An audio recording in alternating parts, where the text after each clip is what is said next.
নমস্কার, সকলকে শারদীয়ার শুভেচ্ছা জানিয়ে শুরু করছি আজকের অনুষ্ঠান। দেখুন, পুজো তো একটা পলিটিক্স হয়, কি পলিটিক্স সেটা নিয়ে আলোচনা করব। তবে তার আগে বলি যে আজ থেকে আমাদের সকাল 11টার অনুষ্ঠান শুরু হলো, কথা ছিল ষষ্ঠী থেকে হবে, কিন্তু আজ থেকেই আমাদের 11টার অনুষ্ঠান শুরু হলো। এটা চলবে দশমী পর্যন্ত। রবিবার আমাদের কোনো অনুষ্ঠান আসবে না, কিন্তু একাদশী থেকে আপনারা যেমন সকাল 9টায়, বিকেল 5টায় এবং রাত 8টায় অনুষ্ঠান দেখতে পেতেন তেমনটাই পাবেন। আমরা আলোচনা করছি পুজোর পলিটিক্স নিয়ে। দেখুন, পুজোর পলিটিক্সে যাওয়ার আগে একটা কথা আপনাদেরকে বলে রাখি, এই যে সারা বছর হিন্দু হিন্দু হিন্দু হিন্দু করে হেদিয়ে মরে গেল শুভেন্দু অধিকারী। সারা বছর ধরে তিনি সনাতনী, হিন্দুত্ব ইত্যাদি ইত্যাদি নিয়ে কথা বললেন, আর পুজোর সময় এই পুজোর পলিটিক্সের পুরো ক্ষীরটা একাই খেয়ে বেরিয়ে যাচ্ছেন বারবার মমতা বন্দ্যোপাধ্যায়। মমতা বন্দ্যোপাধ্যায় দুর্গাপুজোর ক্ষীর বলুন বা ঈদের ক্ষীর বলুন অথবা আপনি বড়দিনেরই ক্ষীর বলুন না কেন, সবটাই মমতা বন্দ্যোপাধ্যায় একাই টেনে নিয়ে যাচ্ছেন। সেখানে কেউ ভাগ বসাতে পারছে না। সারা বছর কেন, সারা জীবন ধরে ধর্মীয় রাজনীতি করেও মমতা বন্দ্যোপাধ্যায় এখানে কিছুতেই বিজেপি হারাতে পারছে তো নাই, উল্টে 10 গোল তারা খেয়ে বসে যাচ্ছে। অমিত শাহ, যিনি একসময় বলেছিলেন কলকাতায় নাকি দুর্গাপুজো হয় না, কলকাতায় নাকি সরস্বতী পুজো হয় না, তিনিই বলেছিলেন। দেখা গেল কি, তাকেই আসতে হচ্ছে লেবুতলা পার্কের দুর্গাপুজো উদ্বোধন করতে। সবচেয়ে আনফর্চুনেট ব্যাপার যে এই যে দুর্গাপুজোর উদ্বোধন, দেশের স্বরাষ্ট্রমন্ত্রী এলেন কলকাতায় আর একটি মাত্র পুজো উদ্বোধন করে চলে গেলেন, বাকিগুলোতে কেউ তাকে ডেকেও জিজ্ঞাসা করলো না। এখান থেকেই কি বোঝা যায় না যে পুজোর যে পলিটিক্স, সেই পলিটিক্সে অনেকটাই পিছিয়ে পড়েছেন আমাদের অমিত শাহজি এবং পুরো বিজেপি। পুজোর পলিটিক্সকে হাতিয়ার বিজেপি করতে পারেনি। এর আগে আমরা দেখেছি পুজোর পলিটিক্সটা পুরোটাই ছিল সিপিএমের দখলে। তখন পাড়ায় পাড়ায় ক্লাবগুলোতে সিপিএমের সভাপতি, সিপিএমের সম্পাদক অর্থাৎ প্রেসিডেন্ট সেক্রেটারি সিপিএমের, পুজো কমিটির মাথায় সিপিএমের লোক, কয়েকজন কংগ্রেসি লোক তারা পুজো করতেন, যেমন সোমেন মিত্র করতেন, সুব্রত মুখার্জি করতেন, এরকম কয়েকজন করতেন। একডালিয়া পার্কের পুজো আমি তো প্রায় ছোটবেলা থেকেই দেখে আসছি। তো এরকম কয়েকজন দুর্গাপুজো করতেন, ববি হাকিম করতেন। কিন্তু মুশকিলটা হচ্ছে সার্বিকভাবে সিপিএম পুজোর আচার অনুষ্ঠানে থাকে না, কিন্তু পুজোটাকে এনক্যাশ করার জন্য প্রত্যেক শারদীয় যেখানে উৎসব হয়, দুর্গাপুজো হয়, সেখানে তারা লাল সালু দিয়ে স্টল করে বইপত্র নিয়ে বসে পড়েন। মার্ক্সীয় সাহিত্য, আমি একবার মোহাম্মদ সেলিমকে জিজ্ঞাসা করেছিলাম মার্ক্স কবে সাহিত্য রচনা করেছেন, তিনি জবাব দিতে পারেননি, এড়িয়ে গিয়েছেন। অর্থাৎ এই মার্ক্সীয় সাহিত্য বলে যেটা বিক্রি হয় সেটা আদৌ মার্ক্সীয় সাহিত্য নয়। মার্ক্স সাহিত্য কখনো রচনা করেননি, তার দর্শন আছে। মার্ক্সীয় দর্শনের যদি স্টল করা হতো মেনে নিতাম। যাক গিয়ে সে কথা বাদ দিন।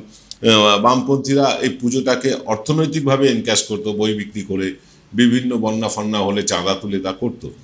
কিন্তু মমতা বন্দ্যোপাধ্যায় ক্ষমতায় আসার পর থেকেই পাড়ায় পাড়ায় দুর্গাপুজোগুলোর নিয়ন্ত্রণ চলে গেল তৃণমূলীদের হাতে। তারা কিন্তু কাউন্সিলর বলুন, বিধায়ক বলুন, এমপি বলুন, তারা এই দুর্গাপুজোগুলো কিন্তু নিয়ন্ত্রণ করতে শুরু করল। তার উপর মমতা বন্দ্যোপাধ্যায় এই যে দুর্গাপুজোর অনুদানের ব্যবস্থা করেছেন, এবছর তো 1,10,000 টাকা করে প্রতি পুজো কমিটিকে দিয়েছেন। ফলে বিজেপির লোকজনকে পুজো কমিটিগুলো ডেকে তারা সরকারের বিরাগ ভাজন হতে চাইছে না। এমনকি বিজেপির যে বিজেপির পুজো বিজেপি নেতাদের পুজো, সেখানেও তারা এই মমতা বন্দ্যোপাধ্যায়ের অনুদান গ্রহণ করছেন। যারা বিগত বছরে আরজি করের জন্য তারা পুজোর অনুদান নেননি, যে আরজি কর ঘটেছে বলে আমরা পুজোর অনুদান নেব না, তারাও কিন্তু এবছর পুজোর অনুদান নিচ্ছেন। অর্থাৎ মমতা বন্দ্যোপাধ্যায় পশ্চিমবাংলার সবকটা পুজোর সাথে ওতপ্রোতভাবে জড়িয়ে গেছেন। তার সাথে যুক্ত করে নিন মমতা বন্দ্যোপাধ্যায় যে এই যে পুজো কার্নিভাল করেন, এই কার্নিভালটা কিন্তু সারা পৃথিবীতে সমাদৃত হয়েছে। বিশ্বের বড় বড় কার্নিভালের মতন রিওর যে কার্নিভাল হয় বা স্পেনের যে কার্নিভাল হয়, সেরকম কার্নিভালের মতন কলকাতার দুর্গাপুজো কার্নিভালটাও কিন্তু একখানা জায়গা করে নিয়েছে। ফলে পর্যটনের উন্নতি হয়েছে, দেশ বিদেশ থেকে পর্যটকেরা আসছেন এই কার্নিভাল দেখতে। অর্থনৈতিক যে ব্যবস্থা পশ্চিমবাংলা, তা অনেকটাই কিন্তু পুজোর উপরে নির্ভরশীল। এই পুজোকে নির্ভর করে কিন্তু প্রচুর মানুষ সারা বছর রোজগার করেন এটা আপনারা জানেন। তাই এই পুজোর পৃষ্ঠপোষকতা করে আসলে মমতা বন্দ্যোপাধ্যায় পশ্চিমবাংলার যে অর্থনৈতিক গতি সেটাকেই সচল রাখছেন, এটা আমরা বারবার দেখতে পেয়েছি। কিন্তু এই পুজোটাকে হিন্দু হিন্দু করে গেলেও হিন্দুদের এই সবচেয়ে বড় উৎসব, হিন্দুদের বলবো কেন, এটা বাঙালির সবচেয়ে বড় উৎসব, এই উৎসবটাকে কিন্তু এনক্যাশ করতে পারেননি অন্য কোনো রাজনৈতিক দল, এমনকি মানে আমাদের মহামহিম অমিত শাহ। তিনি কলকাতায় এলেন এবং কলকাতায় এসে বেশ কয়েকটি গুরুত্বপূর্ণ রাজনৈতিক সিদ্ধান্ত নিলেন। আজকে রাজনীতির কথা বলবো না ভেবেছিলাম, কিন্তু রাজনৈতিক সিদ্ধান্তগুলো বলে দিই। তিনি আর বঙ্গ বিজেপির ওপর নির্ভর থাকতে পারছেন না, এবার থেকে সংগঠনের হালটা তিনিই ধরবেন। এবং তিনি যে ফাইল নিয়ে গিয়েছেন দিল্লিতে, সেই ফাইল অনুযায়ী যা তথ্য পাওয়া যাচ্ছে, আমরা সূত্র মারফত জানতে পারছি যে পশ্চিমবঙ্গ থেকে যে তথ্যগুলো তাদের পাঠানো হতো, অমুক বুথে এত লোক আছে, তমুক বুথে এত লোক আছে, এত আসনে আমরা জিততেই চলেছি, এত আসনে আমাদের মার্জিন খুব কম হবে, এই যে রিপোর্টগুলো পাঠানো হতো, প্রতিটা রিপোর্ট জল মেশানো। অর্থাৎ এখানকার নেতারা নিজেদের নম্বর বাড়ানোর জন্য কেন্দ্রীয় নেতৃত্বকে ভুল রিপোর্ট দিত। আরএসএস বা আরএসএসের যে শাখা সংগঠনগুলো আছে, তারা হিন্দু মহাসভা বা ইত্যাদি ইত্যাদি, এই শাখা সংগঠনগুলো কিন্তু একেবারে সাধারণ মানুষের মধ্যে মিশে গিয়ে একটা রিপোর্ট তৈরি করে অমিত শাহের হাতে তুলে দিয়েছে। এবং সেই অমিত শাহ সেই রিপোর্ট অনুযায়ী এবার থেকে কাজ করবেন বলে শোনা যাচ্ছে। অর্থাৎ বঙ্গ বিজেপি, অর্থাৎ শ্রমিক ভট্টাচার্য, শুভেন্দু অধিকারী, সুকান্ত মজুমদারদের দ্বারা যে কিচ্ছু হবে না, পশ্চিমবাংলায় পরিবর্তন তো দূর, দলের অস্তিত্ব টিকিয়ে রাখাই মুশকিল হবে, এটা কিন্তু এইবার অমিত শাহ বুঝতে পেরেছেন। তাই তিনি রাশটা নিজের হাতে নিতে চাইছেন। কিন্তু নির্বাচনের বাকি কদিন, নির্বাচনের বাকি আছে মেরে কেটে 250 দিন। এই 250 দিনের মধ্যে আগামী 30 দিন যাবে উৎসবে, অর্থাৎ রইল বাকি 220 দিন। এই 210-20 দিনের মধ্যে বিজেপি কতটা তার সংগঠন গুছিয়ে নিয়ে আগামী 26-এর নির্বাচনে নামবে এবং তাদের যে অভীষ্ট লক্ষ্য 170 আসন পাওয়া, সেই 170 আসনে তারা কিভাবে পৌঁছবে, সেটারই একটা কাটাছেঁড়া করব ছোট্ট একটা বিরতির পর। সঙ্গে থাকুন, ফিরছি বিরতির পর।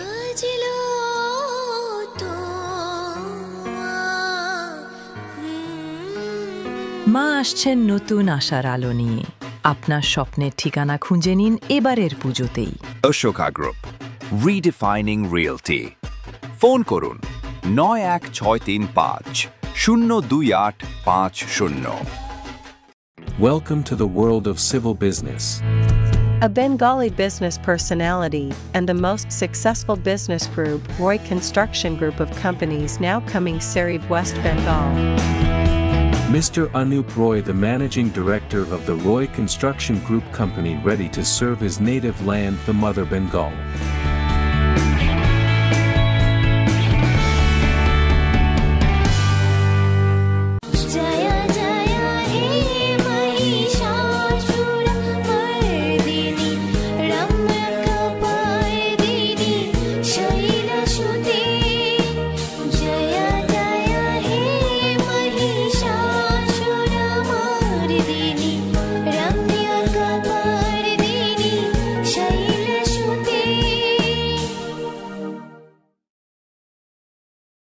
এরপর আপনারা দেখছেন শারদীয়ার স্পেশাল এপিসোড। আমরা এই এপিসোডগুলো আজ থেকে বিজয়া দশমীর দিন পর্যন্ত, রবিবারটা বাদে, সকাল 11টায় একবারই আনবো। আমরা যে কথা বলছিলাম যে অমিত শাহ এই 210-20 দিনের মধ্যে তিনি সংগঠনটা কিভাবে সাজাবেন, কার্যত অসম্ভব। অর্থাৎ বিজেপি হারের আগেই হারটা মেনে নিয়ে লড়াই শুরু করছে। এবং এই যে বিজেপির ব্যর্থতা, মানে হারের আগেই হেরে যাওয়ার একটা প্রবণতা, এটা কিন্তু সাধারণ বিজেপির যারা সমর্থক ছিলেন তাদের মধ্যেও জারিত হয়েছে। সমর্থকেরাও বুঝতে পারছেন যে পশ্চিমবাংলার এই বিজেপিকে দিয়ে খুব বেশি দূর এগোনো যাবে না। বিজেপির সবচেয়ে বড় সমস্যা কি জানেন? বিজেপির কাছে কোনো মমতা বন্দ্যোপাধ্যায় নেই। মমতা বন্দ্যোপাধ্যায় নেই মানে মমতা বন্দ্যোপাধ্যায়ের মতন লড়াকু চেহারা নেই। যারা আছেন তারা কেউ তাদের লড়াকু চেহারা না। মমতা বন্দ্যোপাধ্যায় একজন স্ট্রিট ফাইটার। রাস্তায় দুধ বিক্রি করতে করতে আজকে তিনি রাজ্যের মুখ্যমন্ত্রী হয়েছেন। যদিও নরেন্দ্র মোদীও একই দাবি করেন, তিনি নাকি রাস্তায় চা বেচতে বেচতে প্রধানমন্ত্রী হয়েছেন। মমতা বন্দ্যোপাধ্যায় দুধ বিক্রি, প্রাইভেট স্কুলে চাকরি, সব কিছু তথ্য প্রমাণ থাকলেও নরেন্দ্র মোদীর কোনো তথ্য প্রমাণ পাওয়া যায়নি। মানুষ সেটা বিশ্বাসও করে না। যে স্টেশনে তিনি চা বিক্রি করতেন বলে দাবি করেছেন সেটা স্টেশনই ছিল না। পরবর্তীকালে হয়েছে। যাকে সেসব কথা, তার তো সব কিছুই ঢপে ভরা, তাই তাকে নিয়ে আলোচনা করব না, পুজোর পলিটিক্স নিয়ে আলোচনা করব। এই পুজোর পলিটিক্সটা বিজেপি কিছুতেই ধরতে পারলো না, অথচ তারা সারা বছর সারা জীবন ধরে হিন্দু হিন্দু করে গেল, কিন্তু এই হিন্দু পুজোর উৎসবে তারা সামিলই হতে পারলো না। উল্টে তারা বললো কি পশ্চিমবাংলায় দুর্গাপুজো হতে দেওয়া হয় না, দুর্গাপুজো হতে দেওয়া হয় না। এটা যেমন বললো, এই যে সরকার যে অনুদান দিচ্ছে ক্লাবগুলোকে, একটা সময় এই বিজেপি তার বিরোধিতা করেছিল, এখন তারা মহারাষ্ট্রে গণেশ পুজো ক্লাবগুলোকে অনুদান দিচ্ছে। অর্থাৎ পশ্চিমবাংলা আজ যা ভাবে সারা ভারতবর্ষ কাল তা ভাবছে।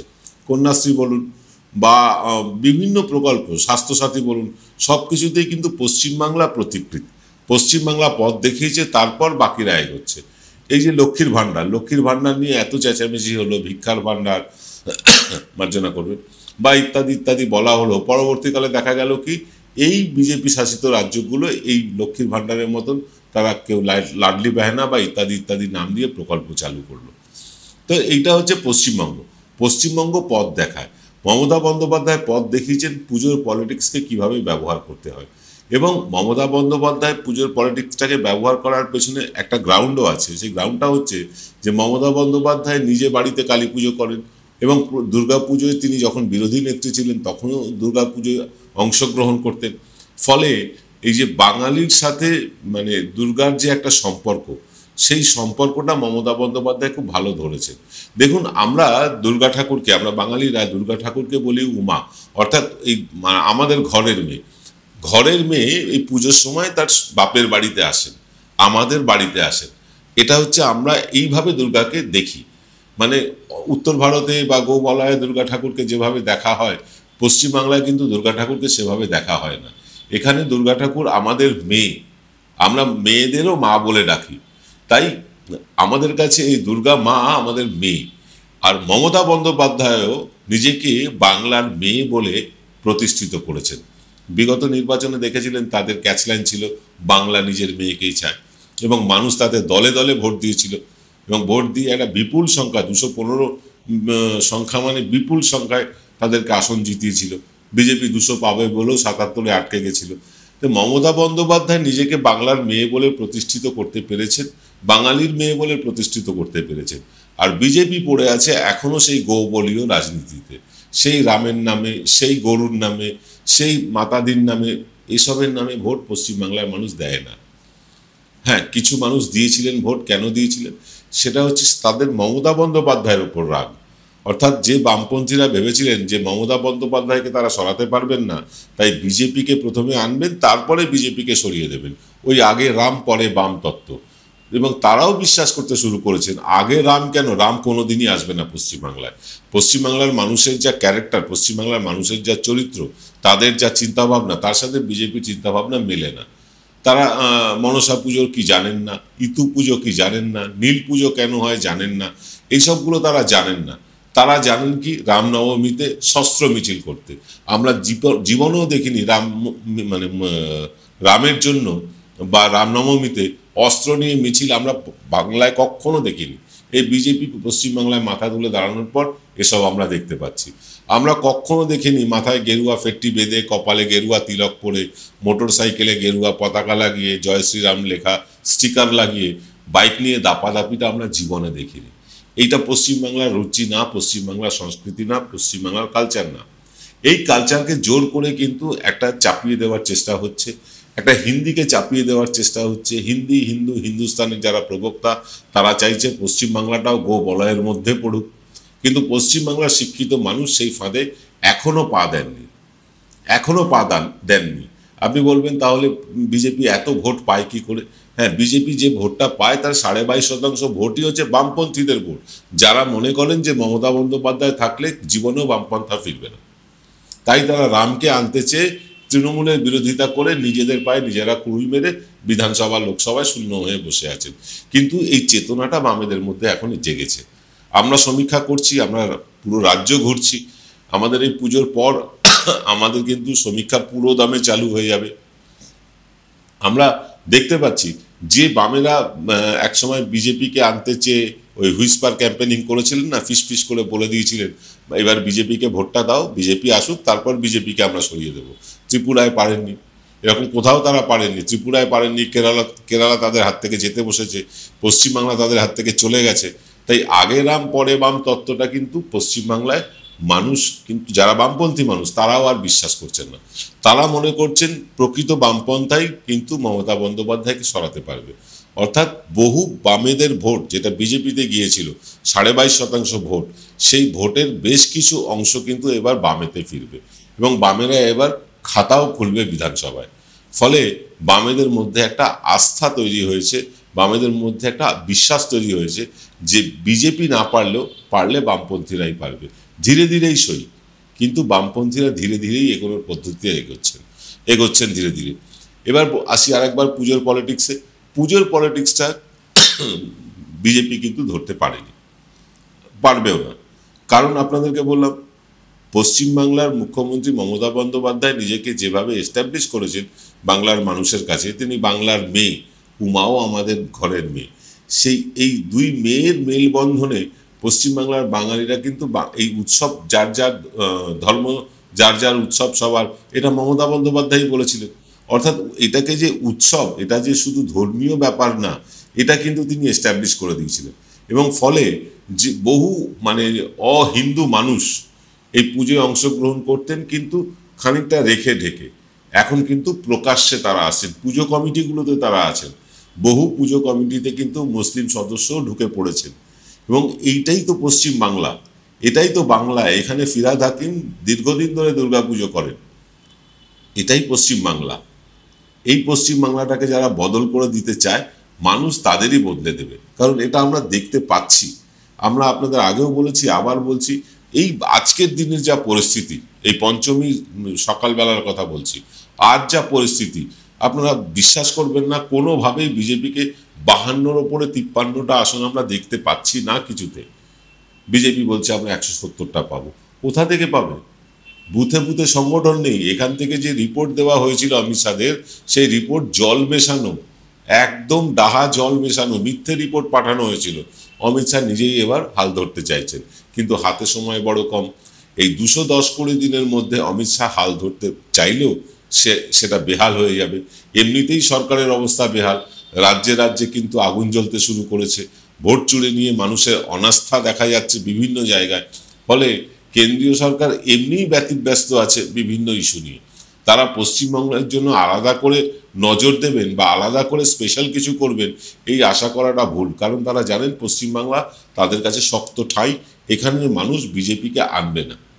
কিছু মানুষ বিজেপিকে ভোট নিশ্চয়ই দেবে, কিন্তু বিজেপি ক্ষমতায় আসবে না, এটা পশ্চিমবাংলার মানুষ একদম স্থির করে ফেলেছে। আগামী দিনেও তাই আপনি দেখবেন। আমি শুধু 26-এর নির্বাচন বলছি না, এরপরে যত নির্বাচন হবে দেখবেন বিজেপি ধীরে ধীরে কমে আসছে। এটা আমার দীর্ঘদিন রাজনৈতিক চর্চা করার অভিজ্ঞতা থেকে আপনাদের বললাম। বিজেপি ছোট হয়ে আসবে, উল্টে বামপন্থী কংগ্রেসেরা কিন্তু অনেকটা বড় হয়ে দেখা দেবে। আগামী নির্বাচনে কংগ্রেসের সাথে তৃণমূলের কি কোনো জোট হওয়ার সম্ভাবনা আছে? ইন্ডিয়া জোট কি একসাথে লড়বে, অর্থাৎ বাম, কংগ্রেস, তৃণমূল একসাথে বিজেপির বিরুদ্ধে লড়বে, নাকি সবাই আলাদা আলাদা লড়বে, বিজেপিও আলাদা লড়বে? এই নিয়ে একটা বিশেষ অনুষ্ঠান আনবো আগামীকাল সকাল ঠিক 11টায়। আজকের অনুষ্ঠান আর দীর্ঘায়িত করব না। পুজো সবাই ভালো কাটান। পঞ্চমীর রাত নেমে পড়ুন ঠাকুর দেখতে। বিভিন্ন পুজো প্যান্ডেল ইতিমধ্যে উদ্বোধন হয়ে গিয়েছে। আনন্দ করুন ভালো করে, কিন্তু আপনার আনন্দ যেন অন্যের নিরানন্দের কারণ না হয়, সেটা একটা দেখবেন। আর একটা কথা বলি, রাস্তায় যেখানেই কোনো পুলিশ অফিসারকে দেখবেন ডিউটিরত, তাদেরকে গিয়ে একবার ধন্যবাদ জানাবেন। তাদের জন্যই কিন্তু সারা বাংলার দুর্গাপুজো নিরুপদ্রবে হয়, নিশ্চিন্তে কাটাই আমরা। তাদের একটা ধন্যবাদ প্রাপ্য। কলকাতা পুলিশ এবং পশ্চিমবঙ্গ পুলিশের লোক যাকেই যেখানে দেখবেন গিয়ে বলবেন ধন্যবাদ আপনাদের, আপনারা এইভাবে পরিবার পরিজন ছেড়ে ডিউটি করছেন বলেই আমরা নিশ্চিন্তে ঠাকুর দেখতে পাচ্ছি। এই ধন্যবাদটা আপনাদের প্রাপ্য। বাঙালি হিসেবে এই আবেদন রেখে আজকের অনুষ্ঠান শেষ করছি। দেখা হবে আগামীকাল। আগামীকালের বিশেষ অনুষ্ঠান সম্প্রচারিত হবে ঠিক দুপুর 11টায়। দেখতে ভুলবেন না। নমস্কার।